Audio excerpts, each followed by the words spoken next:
going to get that information is Wall Street, really, because it's not democratically shared.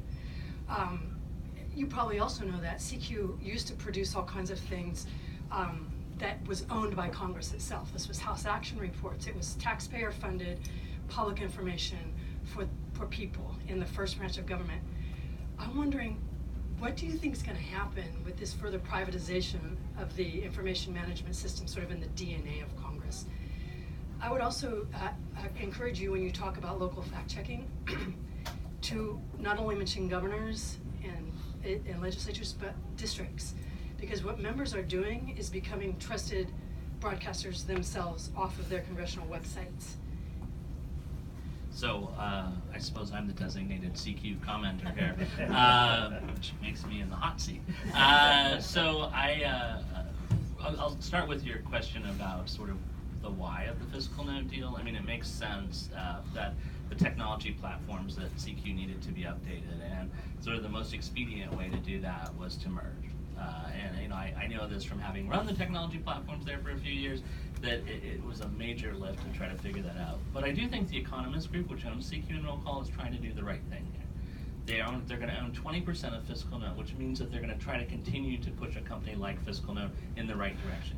I don't know how much sway that actually gives them. I'm not certain that it will, you know, result in something that we all think is best for democracy. But it's a way to try to get that in there. And I think the alternative would have been that CQ might not exist anymore in any way. So, you know, you might, you know, when you're balancing these things, you have to think, you know, is this the right moment for a merger? And if I'm Chris Stibbs, the CEO of the Economist Group, he tried to hold on and preserve CQ's values by owning part of Fiscal Note. And so they're trying to modernize CQ and in some ways Roll Call, but more CQ, because CQ is the place where you get lots of data.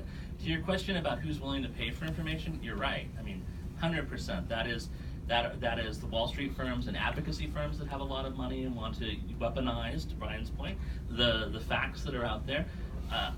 That's a tougher question, and I think we have to think about that. When I met in Santa Fe last week with the governors, we started talking about going to district levels, and so just trying to find those openings where people are responsive in politics to even entertain this question, to even talk about it, is, trust me, it's a heavy lift. I'm doing it right now, and it is not the easiest thing in the world. So if you have an idea, see me afterward and tell me who else I can go to. I'm happy to go to local level, I'm happy to go to district offices, I'm happy to talk to senators, anybody that I can, to try to get some of this information that should be public out there.